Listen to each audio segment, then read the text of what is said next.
And if you doubt that, I'm going to show you evidence. I'm going to show you two examples. This is a historic example. This is ecstasy. This is the media's response to ecstasy. So a wonderful piece of work done by a Scottish student, PhD student, looks at every single coroner's report in Scotland in the 1990s. Took out all the ones in which a drug was mentioned and looked to see what proportion of those were reported in the newspapers.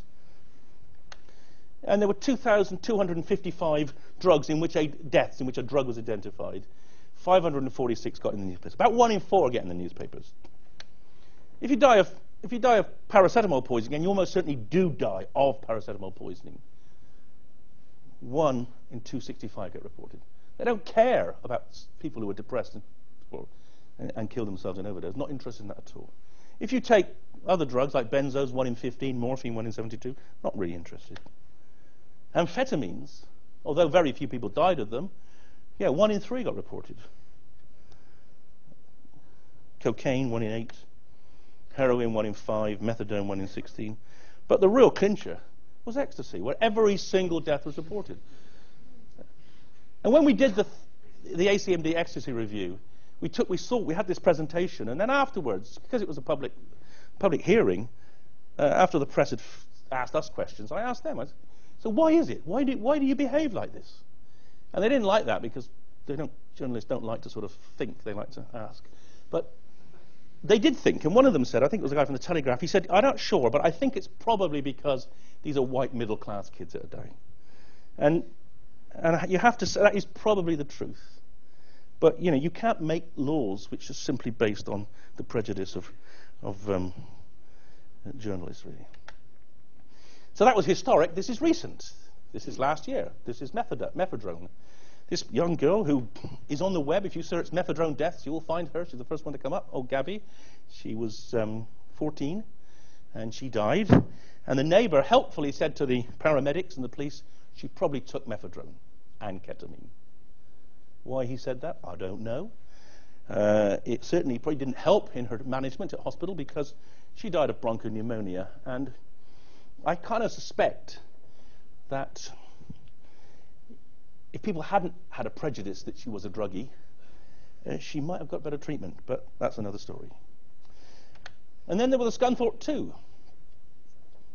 And this, I have to recount this tale, most surreal conversations I've ever had. I was in a taxi, I was in Barcelona to give a lecture, and I got a phone call from CNN, who I'd done a bit with the week before.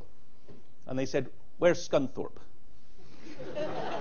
And I said, no, this truly is weird. Why? And they said, there's an international press conference the police are holding. I said, what?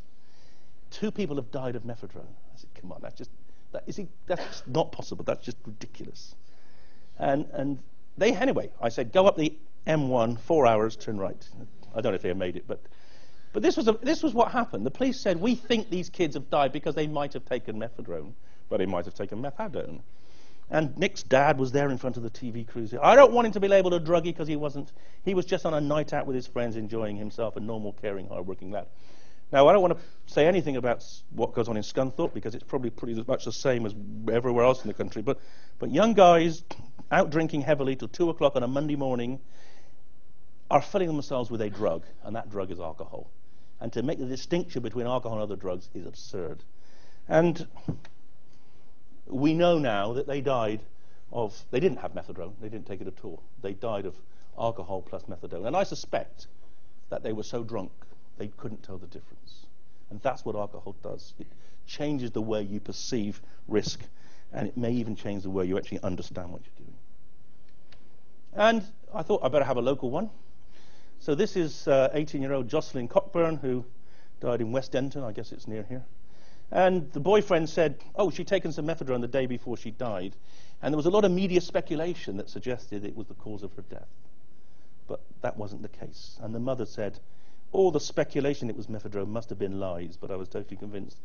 And that really does sum it up, because we don't know whether methadone killed anyone. But she had taken methadone and alcohol, and that's a very toxic combination. And she died the day before methadone was banned, in fact. And despite it was banned, although there were no proven deaths, we had no knowledge of its pharmacology and toxicology. Now you might say, so what? What does it matter? Well, we're just, does it matter if you ban a drug that kids are using? Well, they can use something else perhaps.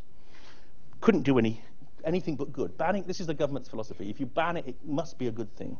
Well, let me give you some paradoxical insights. The year in which methadone was popular, cocaine deaths fell by a half. So it saved about 40 lives a year because people switched from cocaine to methadone. The number of soldiers drummed out of the army for testing positive cocaine fell by a half. So 1,200 army careers were rescued or saved because soldiers stopped using cocaine and used methadone. There was £600,000 income from import duty. So methadone wasn't all bad. In fact, it's hard to know how bad it was at all, but it may have been a good thing. It may have actually reduced harms from more harmful drugs. And that's always a possibility. If you ban a drug, people may use something more dangerous. So we don't know what's going to happen. We know there's been an increase in crime. The price has gone up about threefold since it's been made illegal. What's going to happen in the army? We don't know. What's going to happen to cocaine deaths? We don't know. But it'll be interesting. We're going to find out because that experiment's been done. But the government, what did the government say? Well, this was the Alan Johnson last week commenting on the report of the Scunthorpe coroner when he was told that these people hadn't died of methadone, although it was their deaths which really provoked the banning of it. He said that the decision by the Advisory Council on the Misuse of Drugs was based on painstaking evidence. Now, I'd been sacked at that point. And I don't know what I would have done. I would have hopefully have resisted the temptation to ban it because there was no evidence. I've told you we didn't know whether it hurt anyone. The pharmacology was non-existent. This is their report. And there's 3 question marks. So they said that this drug is a stimulant, but they don't know anything about its pharmacology. And that's a trivial piece of knowledge. That's a piece of knowledge which could be obtained in a week by a decent PhD student. But they couldn't be even bothered to do any pharmacology, to know if there's any science behind their decision-making. And why is that? Why is it? Why do politicians not care? Well, it's because I think they have something of a different view of the world than scientists. So scientists tend to think, research, and then conclude. I hope there are no philosophers here who are going to take offense, but I think they have it a bit easier. But this is what most politicians think. And you laugh, but it's a sad fact. Because here's evidence. This is a drug minister who I worked with for a couple of years, nice man, Vernon Coker. He and I gave evidence to a select committee on evidence in government. Drugs was one of the areas they took evidence. And he was asked, Vernon, do you know what evidence is? And he said, of course I know what evidence is. So the select committee said, well, tell us, how do you as a drugs minister, how does the Home Office use evidence? And he said this, well, we look for evidence to support our policy decisions. And that, I can give you many other examples, I don't have time, but that's the political view of evidence. You find it to support your prejudice. And here's another example of evidence-based decision-making, I think. I mean, it's interesting terminology, not the sort of terminology scientists often use, is it? Big enough, strong enough, bold enough to sack someone. But he's not strong enough, bold enough, big enough to actually do something about the drug laws, even though he knows they're rubbish.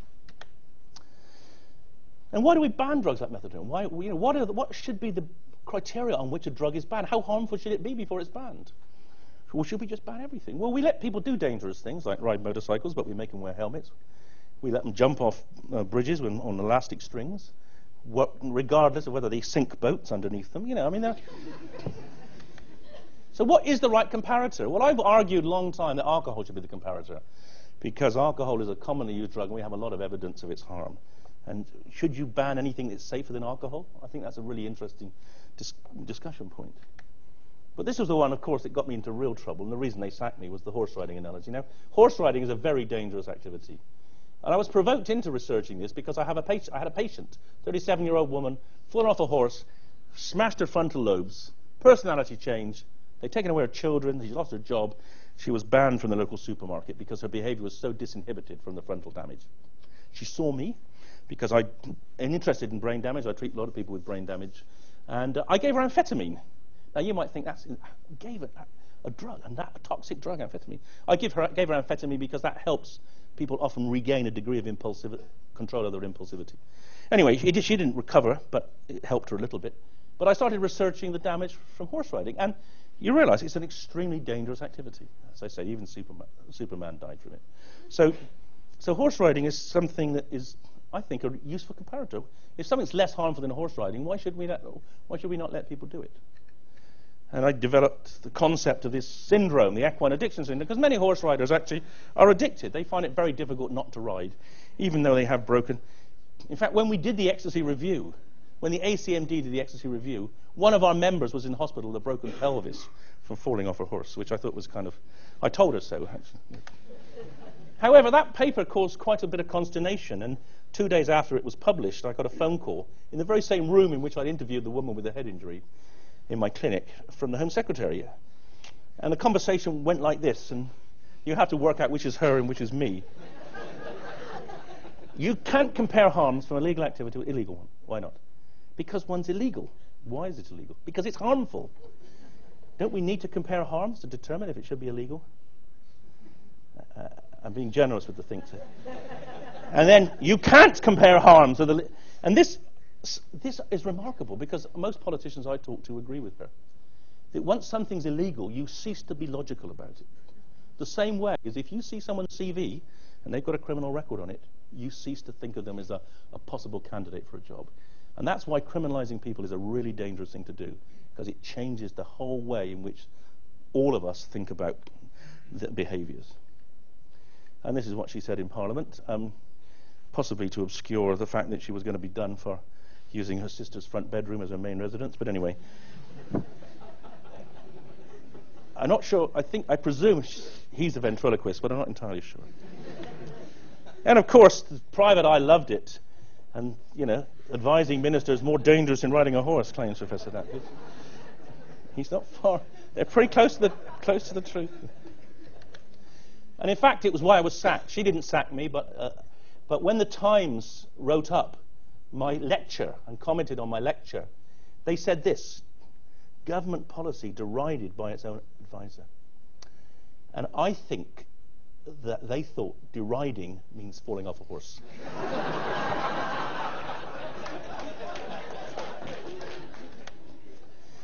And Alan Johnson wrote, after he sacked me, he was rather taken aback by the media storm, and eventually he wrote a letter to The Guardian, and 2 days later explaining why I was sacked. And he couldn't avoid having a swipe at me at the end. And this is the last sentence in the letter. And it says, "I know for a fact that in my constituency less people suffer from the harms of horse riding than from the harms of drugs." And that illustrates two fundamental points about political thinking. One is that they're deluded. There are no facts about horse riding damage and deaths in the East Riding of Yorkshire. Despite its name, there are no facts. We have hunted for those facts. They're not there. That's his opinion. And of course, did I ever say horse riding was more dangerous than all drugs? No. But they've elided it from ecstasy into all drugs. So that's a political deception. And that's what we've got to cut through, because that is why we don't have good politics, because politicians don't really deal with the truth. But science is not immune either. This is a great cartoon from Dilbert. I need 3 bitter and unsuccessful scientists and 100 lazy journalists. Very good, says Ratbert. Did you know that toddlers thrive on pollution? And that ecstasy causes brain damage, and cannabis causes schizophrenia, and LSD makes you mad. And the science of drugs is some of the worst science that I've ever seen. Some of it is so bad, it's actually actionable. But you don't know that, because it's very difficult to get in the public domain. So, just to finish, I mean, I'm not all negative. I think, and I've thought a lot about this, I think there are very sensible things we can do. There are many ways forward. We can improve education about harms. We can accept that young people want to experiment, and protecting them from harms is the right way forward, and criminalizing them, giving them extra problems in their life is definitely the wrong way forward. Personally, I don't think you should criminalize anyone for personal drug possession, because if they're addicted, then they're ill, and that's inhumane. And if they're not addicted, the cost of the damage of criminalization is likely to be much worse than the damage that the drug will do to them. We should have harm reduction approaches, which this new government is getting rid of. We should actually find out whether the drug laws work at all. We've never done any research on them. And I think for new drugs, we should have a Class D category, but that's not being accepted at present by the government. So those are what I would call my sort of conventional approaches. I have some more radical approaches. Some of you may have heard about. I actually think we should do drug testing. The Dutch